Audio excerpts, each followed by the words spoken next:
Hello, everyone, and welcome to Healthy Living Interviews. I'm your host, Dr. Andrew Kaufman. I'm very excited about today's guest, Dr. Ken Berry, who is a family physician and more well known as a carnivore and ketovore doctor who has a very large presence on social media, especially YouTube, and has put out some very high quality information.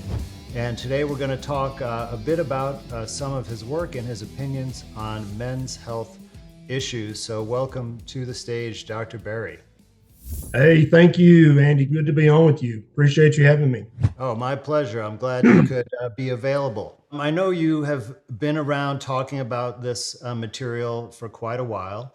And I know, based on my own experience, what the mainstream allopathic medical system is like with respect to nutrition and a lot of misinformation. So I was curious, how have you been affected speaking out largely against the mainstream? Well, in the first few years, when I started to kind of go against the standard of care, I got several visits from my state medical board and Wow. got a few slaps on the wrist from them, which I was happy to take because I felt what I was doing was helping my population of patients. And these days, I get kickback from vegan influencers and people like that, but I haven't heard from anybody that's meaningful. I resigned my membership in the American Medical Association because I don't feel like they help patients or doctors in any meaningful way, and so I don't really care what they think or any of the other organizations or associations that are involved with medical care. So I really, at this point, I don't care. I have a small practice where I still see patients, but that's the smallest part of my income stream. I actually see patients for free now. My small patient panel, I have some homebound patients who I see. I just go to their house and see them for free. I don't file any insurance or anything because it's just not worth it. But I do that to keep my skills, and also there's just some people who need me to be their doctor. Absolutely. Not taking new patients before anybody. Well, I'm sure there's plenty of demand out there for your Yeah, services, yeah, Ken, yeah, and but yeah, that's we don't want to create a pipeline here. exactly. And so I care less and less as the years go by what the American Diabetes Association or the American Medical Association say, care, or think, because they've obviously sold out to organizations with deeper pockets than me or most of your viewers. They could care less what we say or think. They've got their own agenda, and I'm not interested in that. Well, I really appreciate your candid reporting, about the ADA and about dialysis and various other, criticisms, because if we really look at some of the nutritional concepts that you and others have been talking about, we can see that there are probably no need for many of those services or interest groups because all of this illness can be reversed. Exactly. The vast majority of chronic medical disease in modern society, 80% of that comes from diet, if not 85 or 90%. And so, just by helping people correct their diet, and it's not complicated, it's very simple. Once they get the core concepts of what I call a proper human diet, once they get those core concepts and they apply them for just a few weeks, they don't need to be sold anything else. But they're like, oh man, I feel better already after just a few weeks of this. My chronic medical conditions are starting to lessen. My lab work is starting to improve. There's nothing else to sell them. There's nothing else that needs to be done. They just need to stop eating junk. And that's actually mainstream media goes out of their way to conflate that and to muddy that water, because for many people they get, oh, okay, so I need to stop drinking Pepsi, stop eating Cheetos and ding dongs. Yes, everybody agrees with that, except for the Tufts School of Nutrition. They probably give the Cheetos a green light because they don't have any cheese in them. I don't know, but most people, they're like, okay, so then they fall into the trap of the false solution. And for most people, that they're like, okay, I'm going to stop the Pepsi and the ding dongs and the Cheetos. I'm going to replace that with lots of whole grain bread, and lots of fruit smoothies, lots of fruit juice, and a plant-based diet. And they for some people they get a little bit less sick, right? Less uncomfortable, less miserable, but it's not the watershed moment that they were looking for. And in some people, including me, I used to suffer from severe obesity and prediabetes. And when I adopted the American Diabetes Association dietary guidelines, I actually became more pre-diabetic and gained a few more pounds. And so you can see that most people are like, okay, I stopped the Pepsi and Cheetos and Ding Dongs, and I started this stuff that all these gurus are saying it's healthy. I'm drinking a gallon of fruit juice smoothie a day, and I'm eating a loaf of whole grain bread a day, but I'm not getting any better. Well, that you've been tricked. You've been given this false solution. That's not the solution. And so in my journey to kind of rediscover what the heck is a proper human diet anyway, it took, for a while I focused on the nutrition research, but I quickly realized nutrition research is a joke to every other branch of science. Indeed, many physicists and mathematicians and people in the harder biological sciences, when they develop diabetes, they're like, crap, I can't have this. I got to reverse this. And they start looking at the nutrition research. They say things like nutrition research is a joke. It's worse than a joke because it's not funny, because it's actually causing harm. And so I quickly started looking into the fields of archaeology, anthropology, paleoanthropology, and in those fields, it's very clear what human beings have eaten for the longest period of time in our existence on this planet, and it ain't fruit juice smoothies and whole grain bread. That's not the solution. And so that's a big part of what I'm trying to do is say, yeah, put down the Pepsi and Ding Dongs and Cheetos. Yes, stop eating that. And also stop smoking, duh. But then I try to help walk people through the avoiding that false solution where they're like, no, I'm eating, real organic, non-GMO food, and I'm not getting any better. Well, that's because you're still eating a diet that's far, far, far too high in carbohydrates. You got to cut the carbohydrates because human beings are by design low carbohydrate mammals. If you feed us too many carbohydrates, we will gain fat. We will start to develop hyperinsulinemia, chronic inflammation, and all the chronic diseases of modern society. Right. And don't forget tooth decay, which is a very significant window Right. into the body. So you made, a number of really important and excellent points here about, especially about your macronutrients. I wanted to, in our limited time, talk about one of the basic diets that you've put out there into the space, the so-called B, and E diet, right, which is beef, butter, bacon, and eggs. Yes. And I'm actually currently on this diet myself. I'm into the third week, and I've done other forms of carnivore and meat and fruit diets over the last year and a half. But I'm just, curious. And also I have a group of members who are all doing this diet, maybe close to 100 of them, and they have a lot of questions. So, maybe Sure. we could start off. How did you formulate this, and what was your intention? So my wife Nisha and I actually came up with this. What we wanted was something that was easy to remember, rolled off the tongue very easily, but also had the macronutrients and also had the micronutrients that your body would need. And keep in mind that the yolk of an egg contains every single thing needed to make a complete chicken.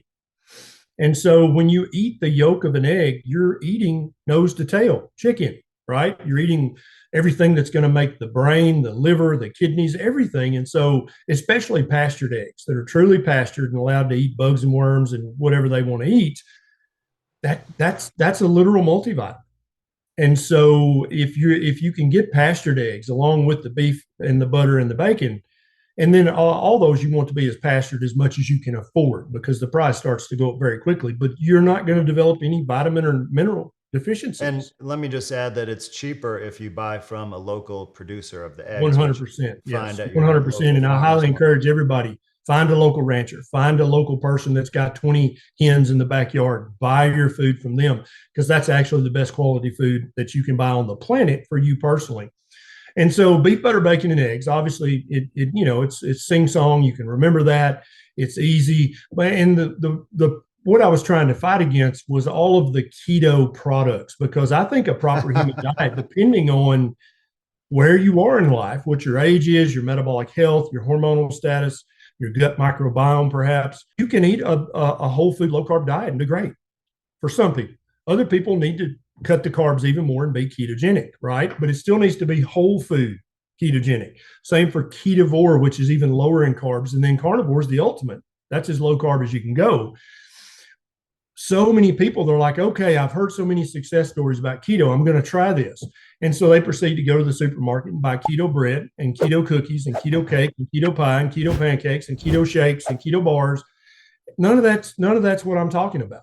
And so it's hard to fake beef, butter, bacon, and eggs, right? It's hard to fake that. Nobody's going to try to pretend like they've created a fake egg, and nobody's going to fall for that, right? But a lot of people fall for keto bars. They're like, okay, it says keto on the package. And so we were trying to fight against that, because I think that most keto treats are hyper palatable. They're going to cause you to eat too much food. You're going to eat past your point of satiety. And especially if you're trying to lose weight, that's going to slow down your results. Even if it's the macros or keto, you're still going to eat too much food, too many molecules, too many atoms. Because that's when you get on the bathroom scale, you're not weighing energy, you're weighing atoms. That's what you're weighing, is your mass, and that's made up of atoms. And so this way, beef, butter, bacon, and eggs, you can eat to satiety. You can eat as many times a day as you want. You can eat as much as you want, and you're still going to improve your health. And I've actually had people take me up on this as a challenge. One guy bet me $1,000 that he could gain weight eating nothing but beef, butter, bacon, and eggs. And I said, okay, if you can sustain a weight gain over 90 days, I'll give you $1,000. He couldn't do it. He lost 20 pounds. He's like, I hate you, man. But he said, I hate you, but I also love you. Thank you. And so that's the beauty of beef, butter, bacon, and eggs. It's so simple. It's so easy. You don't have to portion control or calorie count. You just eat meat and eggs until you can't eat another bite, and then you go outside and play. That's as simple as it gets. So this begs the question then, why bacon? Yeah. So bacon's got a perfect fat to protein ratio. So usually 1-to-1. And if many people, when they eat beef, they're going to buy the lean cut, right? And so we kind of threw bacon in there so you could be getting that healthy animal fat. And plus, people love bacon, and they're very happy when they're given liberty to eat as much bacon as they want. And they're like, so I can eat all the bacon I want? Yes, you can. Yes, absolutely. But that's been my go-to snack, has been leftover bacon in the fridge. There's nothing better than cold bacon. I'm sorry. There's just nothing better. So what about the sugar in bacon? Yeah. So the two things, if you're going to always look at the total carbohydrate count of anything you buy at the supermarket, right? If it's less than 1 gram of total carbs, number one, and number two, it's a rational serving size. Because so not one strip. That's exactly right, because that's how a lot of keto food manufacturers trick you. They're like, and they'll count net carbs, right? Only 2 net carbs. And then the serving size is a micrometer amount. It's like, come on, dude. I'm a grown human. I want to eat until I'm full. And so if it's 3 strips of bacon and it's less than 1 gram of total carb, what that means is they use some sugar in the curing process, but there's not a meaningful amount of sugar in the bacon. Now, if it's 1 slice of bacon and it's less than 1 gram of carb, it's too much sugar in that. But if it's a rational portion and it's less than 1 gram total carbs, that's not going to matter to the health improvement of 99% of the adult population. Right. And I suppose, too, if it's too difficult to find that, you can buy a pork belly and just salt cure your own bacon, right? It's pretty simple. Exactly or you can even use the celery powder or the nitrites. I've heard you talk and debunk about some of the safety concerns with those preservatives. Do you want to say anything about that? Yeah, sure. So the nitrates and the nitrites that we have been using to preserve and cure meat, we've been doing that for over 1,000 years. Okay. So first of all, it doesn't make a lot of sense that all of a sudden our cancer epidemics and our obesity, type 2 diabetes epidemics, kidney failure, liver failure, those things just started a few decades ago. So it's probably not the nitrites and nitrates. We've been using that for a long damn time, right? Number two, there are pharmaceutical companies that are they're doing experiments with nitrates because it's converted to nitric oxide in your body. Your salivary glands actually secrete nitrates that you then swallow. Like, we make these things. These are not dangerous things that the human body would make them. But there are pharmaceutical companies that would love to get an FDA approved patented pill that's pure nitrate because it would lower your blood pressure. And they're studying that right now. Then the question is, well, what if it's nitrates from celery powder versus just nitrates? Is that magically better? Well, it's the same damn molecule. So that doesn't make any sense. Your body can't tell the difference where the nitrate came from.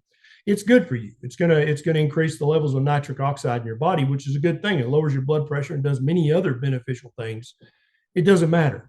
And then also in the United States, companies can use celery powder full of nitrates, cure the bacon with it, and then put on the label nitrate free legally. So come on. It's just as bad as Cheerios putting cholesterol free when it doesn't contain any animal products. Exactly. It's like, well, duh. Yeah. But a lot of people, they believe the nitrate free and they believe nitrates are dangerous. Of course. The celery cured bacon actually has a higher nitrate content than traditionally cured bacon. And so if you're truly afraid of nitrates, which you shouldn't be, then definitely don't eat the bacon cured with celery powder. And, possibly one of the reasons that we use celery in certain situations could even be partly related to that property of it, like using it to stuff a chicken or a turkey, for example. Sure. And celery 15,000 years ago looked nothing like the celery we have today. It's been crossbred and selectively bred for generations to be this huge stalk that some people find tasty. I don't really like it myself, but yeah. And so we're going to incorporate that because it's cheap and easy calories.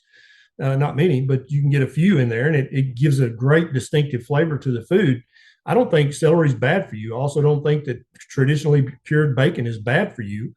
I just think that there's a lot of obfuscation going on there, trying to pretend like it's nitrate free when it's actually nitrate rich. Right. So why not include other cuts of pork in the diet? Is it because they're too lean, or? Yeah, they're too lean. And so when I say bacon, pork belly is fine. Hog jowl is fine. Any 1-to-1 fat to protein ratio is fine. My biggest problem, although some carnivore gurus will say that pork is bad because it does have a higher omega-6 to omega-3 ratio. That's absolutely true. But if you've eliminated the vegetable seed oils from your diet, you've eliminated 90% of your omega-3 or omega-6 intake, right? So for the vast majority of people, having occasional chicken and pork is totally fine. It's not going to slow down your health improvement in any way. But most pork doesn't have enough fat. It's very, very lean meat.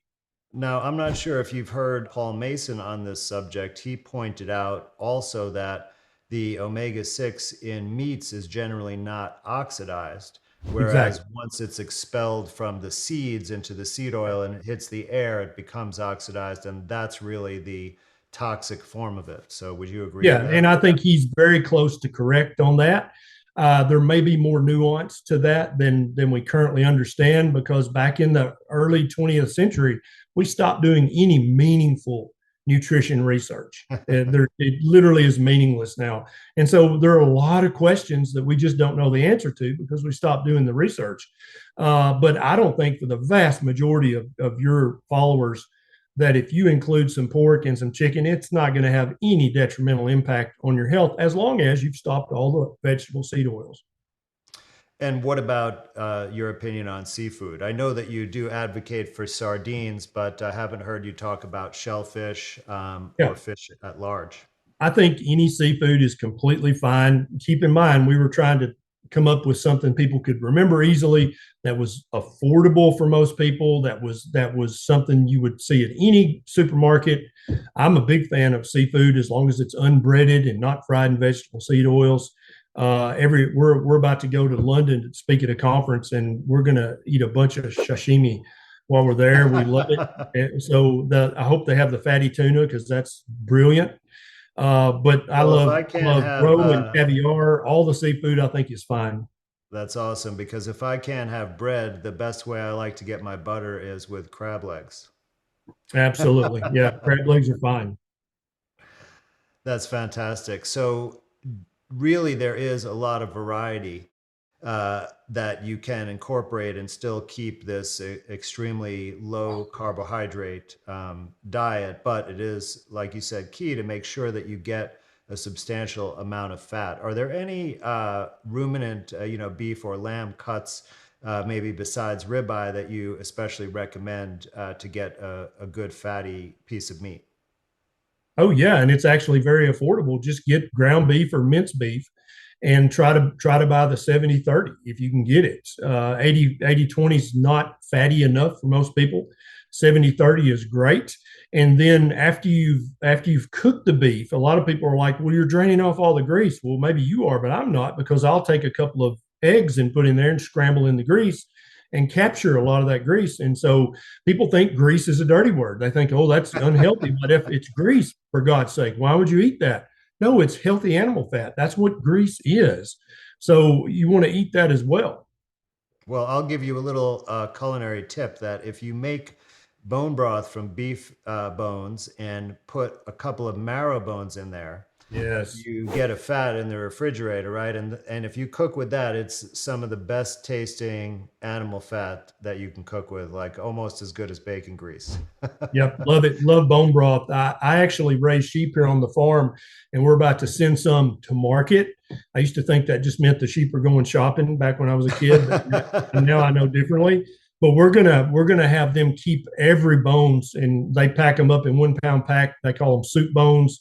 But we're gonna make broth out of them, and it's Oh, some of the so most amazing mutton fat bone that you can broth. get your hands on. That Yes. sounds incredible. So I want to shift gears a little bit and talk a bit about men's health with respect to nutrition, or you're free to actually talk about anything with respect to the condition that we face as men in our society. Yep. So maybe start off. What do you think are the biggest issues that we face, in our health or in a larger sense at the present time? Well, there are many, but we'll keep it today in our discussion to the physiological. We won't get into the societal or the mental. Uh, the main problem is men are not eating a diet that optimizes their testosterone, that optimizes their muscle mass, that optimizes their bone strength, and that optimizes their prostate and testicular health. They're following a plant-based diet. And when I say that, people think that's something that people are doing on purpose. But Andy, that's not true. That if you just go to the average fast food restaurant and order one of their value meals, right? That's plant based. You're gonna have fries, you're gonna have a bun, you're gonna have sugar filled ketchup, you're gonna have a soft drink. All that stuff's plant based. You've got just a little tiny piece of meat in there, and people will say, "Oh, that's not." Yeah, that's 70 or 80% plants that you're eating, and just because there happens to be a tiny little slug of meat, that doesn't mean it's a meat based diet. The average American's already eating a plant based diet. 70% of their food energy comes from plant sources. And so they're trying to tell us that the solution is to eat more plant based. Really? Where's the cutoff? Is it 85, 90% plants? Where do we get the benefit? Because Americans are already eating plant based. And so for most men, if they just cut the majority of the carbohydrates out, start eating lots more fatty red meat and egg yolks, their health is going to improve by every measurable metric, not including sexual function, sexual desire, sperm count. If you want to have a higher sperm count, start eating meat. I promise. More and more fertility specialists are starting to recommend this to their patients, both men and women who are trying to get pregnant. You got to eat the fatty red meat. You got to eat the egg yolks. That's where fertility is at. And if you think about this anthropologically, most cultures called plants fallback food, poverty food, starvation food. That's what they literally called it. And so if you could get fatty meat and eggs, that was what you ate. But when you couldn't get that, you ate fallback foods, poverty foods, which was plants. And so our body has evolved knowing that if you're eating a diet that's mostly plants, that's not a good sign that you're in a place where you could actually procreate and raise a young one to maturity. And so that's why so many women have problems with fertility, and so many men as well when they're eating a plant-based diet, is because that's a literal signal to your body that this is a poverty time, this is a scarcity time, this is not the time to be procreating. But that signal from fatty red meat, all the fatty cuts of meat, and the egg yolks, that is a signal to your body. We're in a time of plenty. This is a great time to get pregnant. This is a great time to try to breastfeed and raise an infant, because it's plentiful. We got all the micronutrients and macronutrients that we need. Let's get knocked up. Well, that's quite a big revelation, and there's a lot to unpack there, right? Because one, you're talking about getting enough fat, right? Because fat is what becomes testosterone, Yep. and of course, it's rich, and the fat soluble vitamins are the ones that support really the main growth, right, of Correct. children and us for bone density, muscle development, all just the structure of tissues, right? Obviously, the proteins are the building blocks.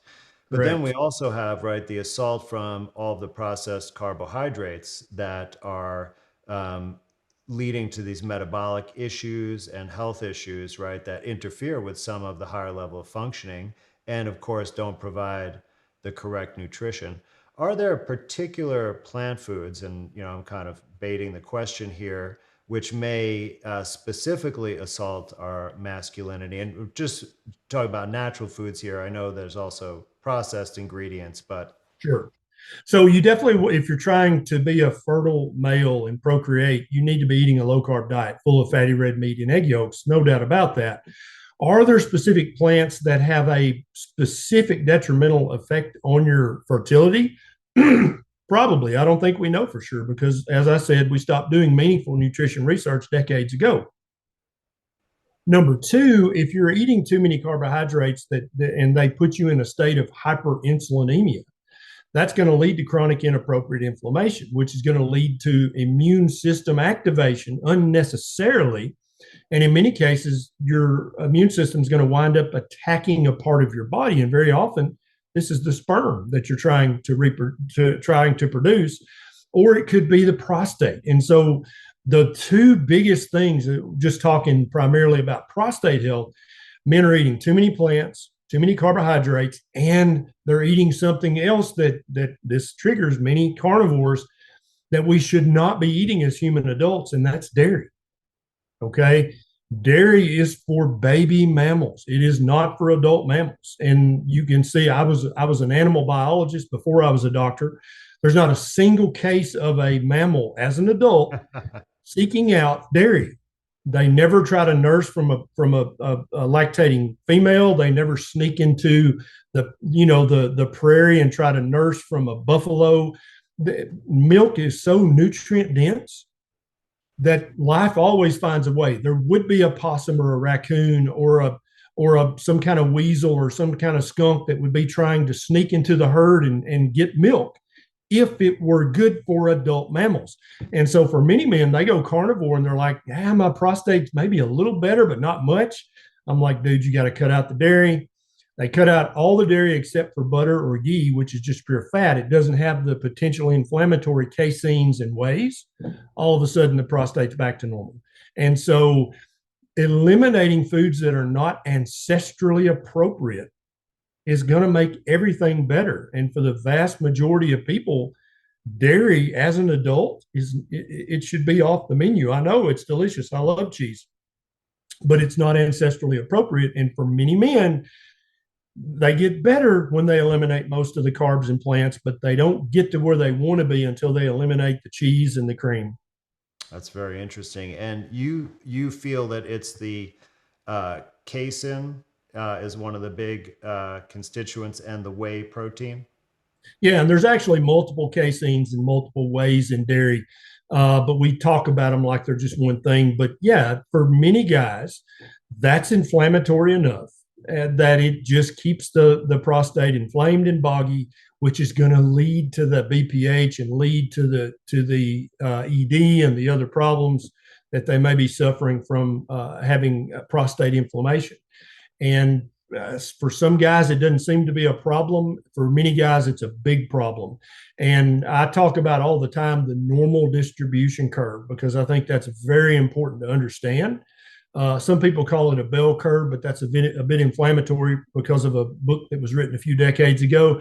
The normal distribution curve basically says that for every biological function, every physiological human thing, there's a normal distribution.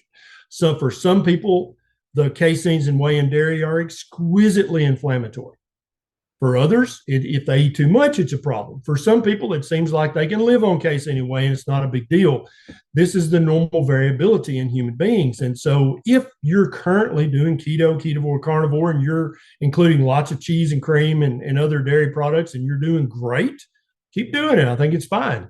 But if you're doing keto, ketovore, carnivore, and you're like, no, dude, I still have this main problem, or this thing's not getting better, it's time to try 90 days with no dairy except for the butter and ghee, because they don't contain the lactose or the caseins or the whey. I think you might be surprised at the benefits. Wow. So do you think, or is there any difference if it's raw dairy or if it's A2 versus A1? I think raw A2 is the least bad option. That doesn't make it good, folks. I'm sorry, but that does matter. I think it's absolutely, if it's properly handled, trustworthy raw dairy, I think that's less bad. And if it's A2, I think that's less bad for the vast majority of people. I still don't think that makes it good, but it does make it less bad, which is in and of itself a small victory. Right. And I actually have raw A2 butter that I use, which is Yes, not I love easy it. to come by, but Yes, it's delicious, and it's more orange, uh, and it's sure, also purely grass fed, right? Because of sure. the vitamin A in it. Yep. It Um, actually contains a lot of polyphenols and beta carotenoids that you wouldn't expect to even be in milk, but it actually is. It's also in the flesh of properly fed and pastured animals. There's all kinds of polyphenols that we would typically think would only come from plants. When the animal's properly raised and properly fed, they're actually great sources of most of the polyphenols that the plant-based people are always crowing about. You don't have right. to eat plants to get those. Now, when I asked you that question, I think perhaps I could have phrased it better, but I was getting at things like soy that perhaps have phytoestrogens Yeah, yeah. in them. There are a lot of phytonutrients. Now that's a synonym for phytochemicals. I think that's a more rational, technical, and honest thing to call them. Phytochemicals. They are It's chemicals. neutral, right? It's different from man-made chemicals. That's exactly right. But remember that normal distribution curve. I think some people are much more sensitive to the phytochemicals than other people. Now, plants do not want you to eat them. That seems self evident. They definitely don't want you to eat their babies. Also seems self evident. We know that all poisons that we use to kill other humans come from plants, unless you're milking the poison glands of a rattlesnake. If you're going to try to accumulate some degree of poison, it comes from plants, right? Right. Even ricin. Exactly. And so that's a biological principle. There's a normal distribution curve for the toxicity of the toxins that come from plants. Also, there's the other normal distribution curve. Some people are more sensitive. And so when you overlay those two curves, you're left with, okay, definitely avoid hemlock and nightshade and ricin. Definitely avoid those, because those kill everybody. But then also for some of us, some of the phytochemicals that even some of the big influencers out there, like Dr. Rhonda Patrick, who I have a great deal of respect for, she talks about them as hormetic stressors. Well, if you take out the hormetic part, it's a stressor, which means it causes inflammation in your body, right? She agrees with that, but she thinks it's hormetic, meaning that it's somehow good for you to stress with that a little bit. Now, I think cold plunges and getting out in the sun and getting hot and sweaty, those are great hormetic stressors for humans. But when it comes to ingesting lots of phytochemicals, I'm not so sure that's a good strategy for long-term health. Right. You could make an argument that you could do this with beer to increase your tolerance, right? Exactly. Are you familiar with homeopathy? I am to quite a bit. Yes. So I think that hormetic argument may be partly based on the philosophy of homeopathy, where you specifically take a plant that has a certain toxic effect, usually on the body, that toxic effect mimics an illness, and but then you give the preparation of that plant, but you dilute it to the point where there's actually no substance of the plant left in the water, only like the imprint, Yeah. right? So in that way, you're not introducing any direct toxicity, but in this explanation, it's kind of like take a little bit of poison so you're more resistant to the poison. Yeah, and that we've actually seen that in multiple episodes in history where you can develop a tolerance to, in some cases, of pure poison. You can do that. But in order to develop that tolerance, there actually has to be some of the poison in what you're ingesting. I don't think that water memory of the poison having the toxin having been in the water at one point, but now it's no longer there. I can't find any scientific support for that. And I've looked diligently because when I started to put away the allopathic model, one of the other biggest models out there is homeopathy, right? Homeopathic medicine. I'm like, Yes. okay, let me look into this. But the backbone of homeopathy is this the water memory, a thousand or a million dilutions. I can't make scientific sense to me. Have never found any research that shows any meaningful thing there, and so I don't talk about it a lot. But I do think that there is an argument to be made for ingesting small amounts of actual toxin to build up a resistance to it. But that implies that you're going to be hit with a big insult of that Yes. toxin at some point in the future. And if you don't ever plan on being poisoned by ricin, then I don't think there's really any point in building up a tolerance to it. So maybe it's good for those special forces folks out there who may Exactly. Yeah. If guess you're a that. spy, you probably need to build up your tolerance to lots of toxins. But if you're just a regular dude or chick walking the street, living your life, you probably don't need to worry about that. And you probably don't need to eat an unnecessary amount of plants either. Now, I strongly agree with you about looking for incontrovertible evidence that a type of therapy, even if it's natural or traditional, right, that it has to have Yeah. some benefit that we can ascertain. Have you found some things like that outside of just straight nutrition? Not well, there are definitely aspects of a proper human life that, the number one, the sun is not bad for you. The sun is good for you. You need to go out and play in the sun. Human beings have been breathing air, drinking water, playing in the sun, and eating fatty red meat for exactly the same length of time. And so don't come at me saying red meat's bad for me or that getting a tan in the sun is bad for me, unless you also want to propose that breathing air and drinking water is bad for me, because we've been doing all four for the same exact number of days as a species. How Um, dare you use common sense as a doctor? I know, right? What am I thinking? But I think that the years ago, decades ago, when we were first starting to discover antibiotics, before that, the terrain hypothesis kind of reigned supreme, and I think you may talk about this some. There was a lot of foolishness in the terrain hypothesis, a lot of foolishness, but also there were many nuggets of truth in the terrain hypothesis. So, in other words, if you have healthy terrain, it's much harder to get infected, to get sick, to get a problem, right? And so then when we found out, oh, penicillin, hey, okay, then everybody whose opinion mattered shifted to the germ model, right? It's all about the germs. The terrain is foolish. It's dead. It's gone. We don't talk about that anymore. And I think that did a huge disservice to human health when we stopped considering terrain in the overall equation. Because I think if you're not a healthy person, if you're chronically inflamed and hyperinsulinemic and hyperglycemic, your immune system's confused because you're eating this junk diet, you're much more likely to develop an infection. You're much more likely to develop a chronic disease, to develop cancer. that seems self-evident to me, but the terrain theory was so thoroughly debunked back then. And the powers that be, the billion-dollar corporations, of course, all they want to talk about is the germ theory, the germ model, because you can get an FDA a patented That's drug right. and make $1 billion if you can get everybody to buy into the germ theory.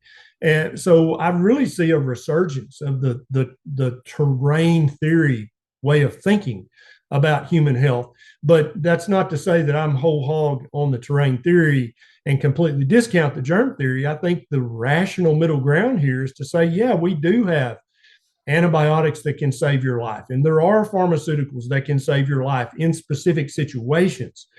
But to completely discount, which many registered dietitians do, they're like, it doesn't matter what you eat. You can eat whatever you want to, eat the rainbow, eat whatever makes you happy, eat that.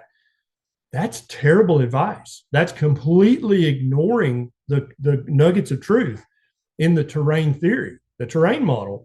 You gotta respect the obvious truths in both of those models if we're going to reach a point where every human on earth is healthy and happy and also has mental health. You've got to have nuggets of truth from both those models.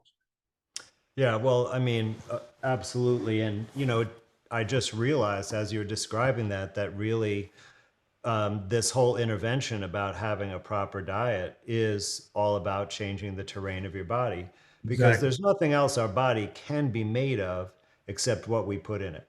Correct. Right? So when we, of course, change what we put in it, we change everything else. And we hear about the modern version of this, which is the microbiome, for example.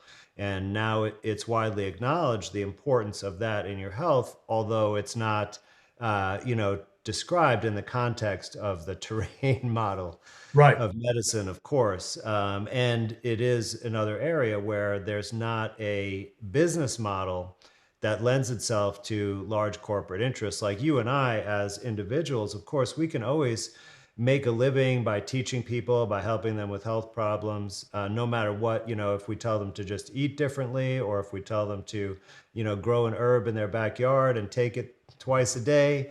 But those big corporate interests, including the food industry, which has a huge part in this with the cholesterol misinformation and many many other types of issues.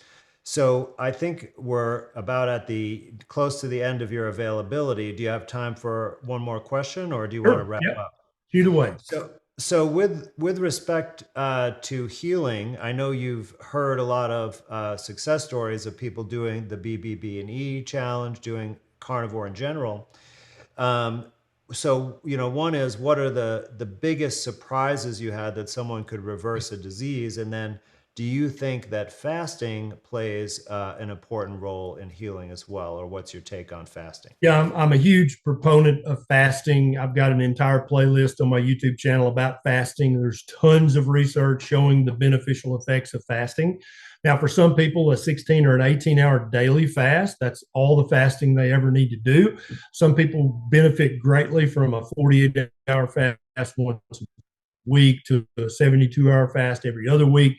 I'm not opposed to any of those. I think if you're going to fast after 72 hours, you might want to touch base with your doctor, maybe, especially if you've got diagnoses, right? Or you're on medications, you might need Right. to touch base with a doc. But saying a 48-hour fast is dangerous. That's foolishness. We humans have So been let doing me that for millennia. disclose that I fasted for 26 days 2 years Yeah, ago. exactly right. We've got And multiple documentation that humans can do that. That there's no overt danger. But if you've got a list of medical diagnoses and you're on a list of pharmaceuticals, you might want to check with your doctor yeah, before doing longer fasts. there there is But a real 42, danger 72 that hours, that's not dangerous at all. right. No, there is a real danger if you're taking like diabetes medications Sure. or blood pressure medications that because those problems will reverse if you do a long fast, and then you could bottom your pressure or your sugar out. So Exactly. that's the most important risk. Yeah. The most well, let's just say that the healing events that when I was initially seeing them, I didn't expect were several different body systems. One is bone on bone arthritis. So somebody has had arthritis for so many years that all the cartilage is gone. It's literally bone rubbing against bone.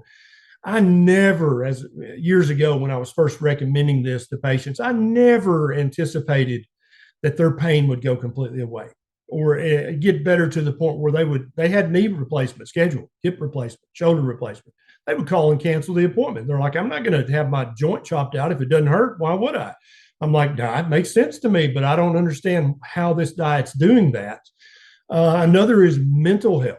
The number of people who have reversed decades of depression, anxiety, OCD, schizophrenia. Now, there's actually research showing that a very low carbohydrate diet, if it's low carb enough, strictly enough for long enough, there are case reports of people who have been institutionalized for a decade. They're out now living in free society. They've got a job and a boyfriend or a girlfriend. Like, I never would have predicted that you would see that. Autoimmune conditions, multiple sclerosis, things like that you're like, God, diet, surely there's no way diet can help that. Now we're starting to see case reports now that low carb is becoming more popular. We're starting to see case reports of people putting their MS in complete remission. And then I just read a case report where the lesions, the white matter lesions in the brain, are now invisible to the MRI, which I would have bet $1,000. No, this diet does not do that.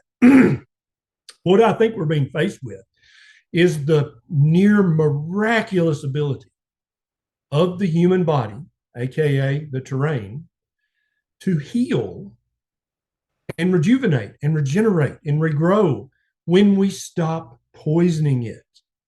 What is the poison?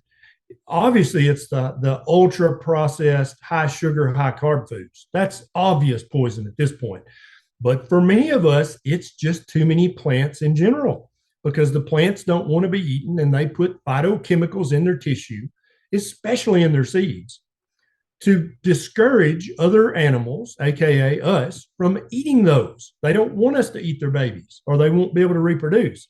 And so I think those are probably the three areas where I've seen just virtually miraculous healing. And I'm like, I couldn't explain that, but as I continue to dig into the basic human physiology and biochemistry, molecular biology at that level, when you start to look at glycosylation, not glycation, but glycosylation.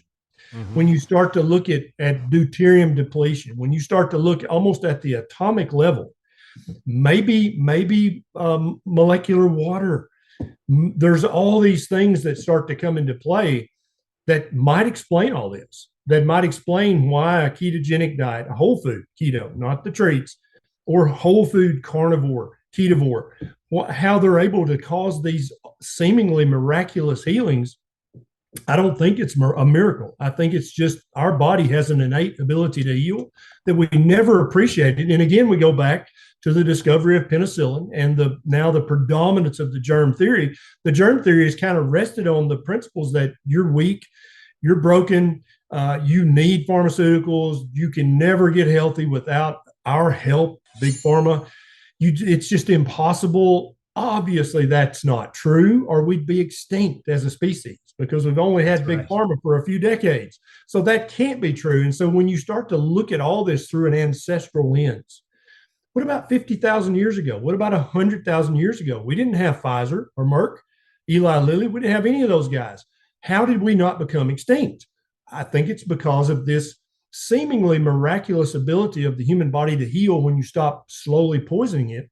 I think that's how we're not extinct. And I think that's how all of us are going to reclaim our best possible health, is when we realize this terrain is very resilient unless you're poisoning it on a daily basis with the foods that you're eating or the liquids that you're drinking. Well, I couldn't agree more, Ken, and I think that's a perfect way to wrap up this very interesting and insightful discussion. So you mentioned that you're going to be speaking at a conference. Is that available virtually, or are there any other announcements? Yeah, it's the PHC conference in London. There are virtual tickets available, although I think sales are going to close here in the next day or two. I've got thousands of YouTube videos that I've been making for about the last 8 years now, trying to help people understand this. If I'm feeling especially snarky, people can find me on Twitter. If I'm feeling loving and helpful, you'll find me on Facebook and Instagram. I've got a book called Lies My Doctor Told Me. I've got another book called Kicking Ass After 50. And I've got a book that I think a lot of your people might be interested in called Common Sense Labs. They're all available on Amazon. And I'm working on 3 other books right now. I'm always trying to work to either give away the knowledge like I do on YouTube, or to sell it for as cheaply as I possibly can, because everybody deserves good health. But not everybody's got enough money to just be throwing it away. Absolutely. No, it's important. Education is my main mission. So I really resonate with that, and I appreciate all the effort and information you put out. It certainly helped me learn a bit and get on this path as well. So my gratitude, Dr. Berry, for coming and spending this time educating the audience out there like you're always doing. It's been a pleasure, Andy. Thanks so much for having me. All right. Well, we'll see you everybody next time on Healthy Living Interviews.